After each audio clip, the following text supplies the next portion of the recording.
there's the pain there, all ethnically based, of what I would do differently if I hadn't been raised Mormon.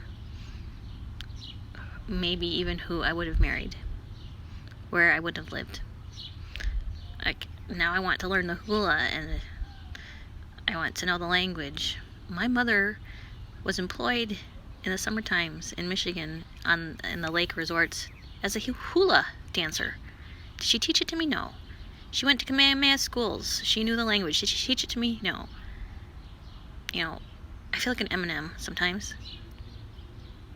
I'm one thing on the outside, one thing on the inside, and nobody matches me. And I have nothing to pass down to my kids. I married a white man, and it's like, where's the Hawaiian pieces going? I mean, one of my kids is only 11% Hawaiian. It just makes me hate my mother for doing it on purpose. And here's where we get to the heart of the matter when it comes to my issues with my mom. The most empowering experience of my life was the unmedicated birth of my oldest child. It woke up something in me, that the Tefiti and the Teka. And there's that passage in the Book of Mormon. Do you remember it? Our mothers always taught us we should never doubt. If we are true and faithful, we will conquer now.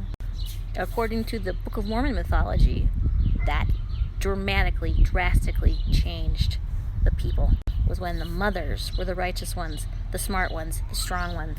And that's how I looked at my mom, who was told she couldn't go to college because she was a girl, who was told her job was to have babies. But instead, she wanted an education. She was a valedictorian, and that's how she got a scholarship to go to college like she wanted.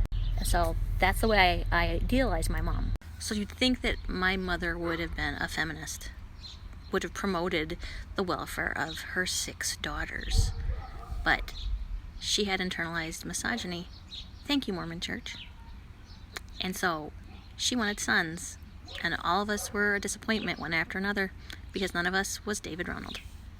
And she was also not nurturing at all, whatsoever. Like, some of us older girls nursed our children. I practiced attachment parenting, and my parents acted like we were stripping and that it was dirty, and we were like exposing ourselves just for feeding our kids.